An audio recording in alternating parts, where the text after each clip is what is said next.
Hi guys, welcome back to Birthday Baby. So today I was really wanting to do a pregnancy update for you guys, in case anyone is wondering about how far along I am, how I'm doing, how my symptoms are, how I'm feeling, that kind of thing.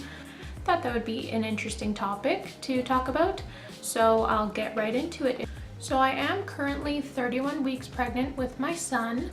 I will not be sharing the name with you guys today as I'm hoping to do a pregnancy name reveal at some point down the line. So I won't share that with you guys, but yeah, I'm currently 31 weeks pregnant, 32 weeks at the end of this week. I can show you guys a belly shot here.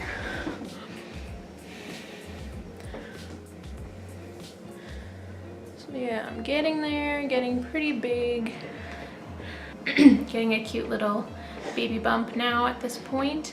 And I just wanted to talk about a little bit how I'm feeling, my symptoms. I guess if other women are pregnant, you can expect maybe the same thing, maybe different things.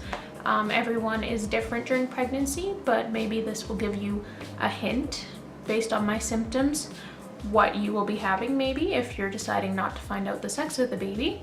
So I'll just share a little bit about how I'm feeling. Currently, I'm feeling just very big overall. All of the clothes that I had before I was pregnant pretty much still fit at this point, but they're just getting tight. I'm just in that phase of pregnancy that if you're already a mom, you would understand. When you're getting to the end of pregnancy, you're just very uncomfortable all the time. You don't really want to be wearing clothes or wearing anything. You're just very uncomfortable. Overall, driving, sitting, standing, sleeping, everything is uncomfortable. So that's kind of the phase that I'm at now. My feet and a little bit on my calves are also starting to swell up. I remember having this issue with my son when I was pregnant with him, but I got the swelling a lot earlier with my first son. This pregnancy is kind of late onset. I'm just now starting to get swollen, so I'm thankful for that. But again, it is very uncomfortable, so I'm just trying to find shoes that I feel like I can walk in that, you know, will get me around without much trouble. So I just wanted to mention something in regards to swelling. I know the last time I spoke with my OBGYN, she did say that that's normal. So for any other moms that are experiencing that, it's generally normal. As your body is growing, everything is changing, right? So the being swollen part is just kind of part of the process. But what my doctor did tell me to do was just to stay hydrated. That really helps with the swelling. And to also, you know, keep your feet up as much as possible. I know that's hard for a lot of women because either, you know, you may have another kid at home, or you're working, or you're always kind of on the go doing something. So it's hard to have time to put your feet up, but definitely make that a priority because it helps a ton. And then also what I found helps a little bit with the swelling is taking warm baths or warm showers. It just kind of helps loosen all your muscles, make you more comfortable. I usually have a hot shower right before bed, and that tends to really help me. And then sometimes I tend to have restless leg syndrome. You may have heard of that. And it's where your legs kind of just move around and they're very uncomfortable when you're trying to sleep. I generally have that around 2 a.m. in the morning, and that's really uncomfortable. I've tried a couple different things. I have like a wedge pillow, body pillow, and that kind of thing. What works best for me, I've found, is to just try to elevate your feet again.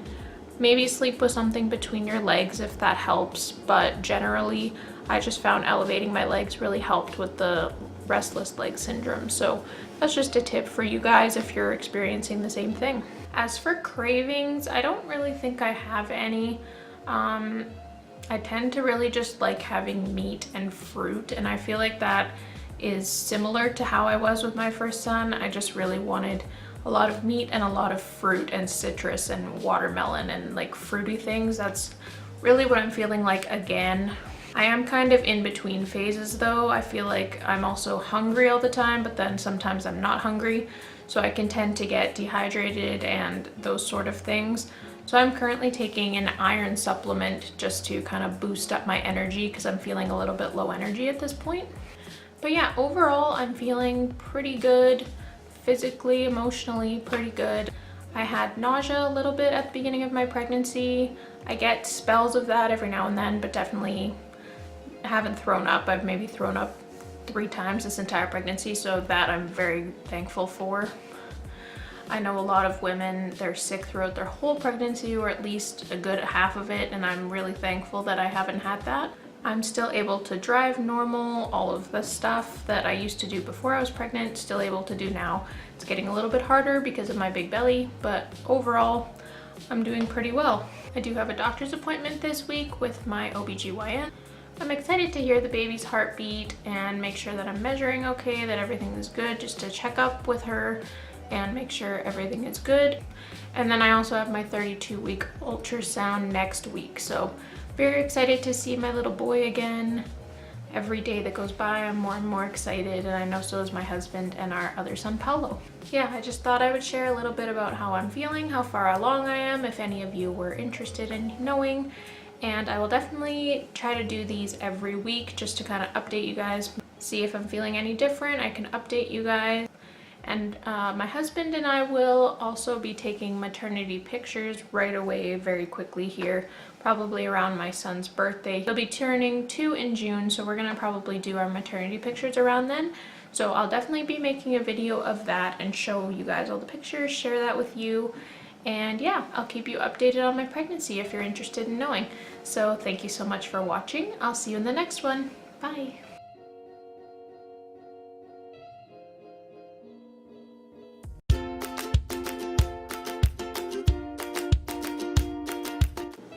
Another thing that I wanted to mention to you guys is the use of an oil or something similar to that for your stretch marks. I really wish that I did this with my first pregnancy earlier on, but I kind of didn't. I did it later, so my stretch marks are kind of visible. They're becoming more visible as I get bigger. They definitely could have been worse, but they're, you know, you can definitely see that I have stretch marks. And I've been using, since I found out I was pregnant now, I've been using coconut oil on my belly.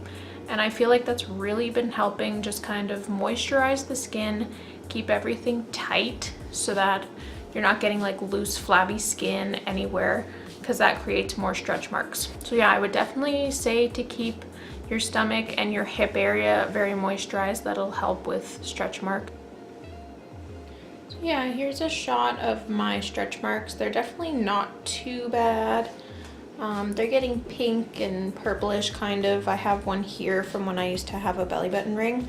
But yeah, they're definitely not as bad as they could be, and I feel like the coconut oil has really been helping with that. And yeah, just try to find as comfortable of clothing as you can. I know that there's tons of pregnancy clothing out there. Generally though, you don't need to spend a lot of money and get pregnancy clothes. You can just get like a bigger size of something that you already have or that you like, and generally it'll work. They do sell things like belly bands and stuff too to help you expand the pants that you already own. So that's a great tip as well if you're looking for, you know, budget saving options for pregnancy clothing. It's just to, you know, size up or find ways to work around using the clothes that you already have. And then one last thing I did want to mention to you guys is if you have other kids and this is maybe your second pregnancy like me, I just wanted to give you a few tips on how to get your first child excited and or knowledgeable about the pregnancy. So I've, you know, watched a couple videos on different women, and I've seen other people talk about how to deal with having your second baby, all those kind of things. And my tip really would be to start talking about the new baby early on, like not even when you get a belly, but like right at the beginning when you find out that you're pregnant, whether your child understands it or not, your first child, whether they're old enough or not. It's just great to get them involved from the very beginning, just so that they feel included and they're less likely to be really upset or sad when the new baby comes, because you've prepared them a little bit. You've talked about the new baby. You may have sang songs about the new baby, got your first child to touch the belly, feel the baby's movements, all of those sort of things. Get the first baby really involved. And I feel like that's a great tip to get your first child more used to the idea of you becoming a mom to a second baby. I know it's generally a tough transition for first kids when they have a new sibling, because they're used to their parents being there 100% for them, full attention always. And I know that once the new baby comes, it shifts, especially for the mom, because you'll be breastfeeding, maybe or bottle feeding, whichever, but you'll be paying attention a lot more to the new baby because they need you more than the first baby. So it's definitely important. Before you give birth to your second child, it's definitely very important to make your first child feel special. Have a couple outings with them, maybe get them a toy that they really like, something like that, and spend really good quality time with them so that they feel like when the new baby comes that they aren't forgotten and that mom and dad still love them and that they're still important. And then of course when the new baby comes as well, try to get your child involved in that as well, helping with bathing the new baby, feeding the new baby, snuggling with the new baby, reading to the new baby. All of those things so that they feel like it's a family instead of you being separate with the new baby and maybe the other child is with the dad somewhere. You're all together and you're all included. And I believe that this will be a really great way to make your first child feel more included and more happy in the whole situation. So those are just a couple tips I have for you guys. If you enjoy these kind of videos, please leave comments down below. I'll definitely record more of them. I think I will anyway, just for my own records, just to see my belly progress, all of those sorts of things. But definitely leave comments down below. I really appreciate when you guys reach out to me. So I look forward to seeing you in my next video. Have a nice day. Bye.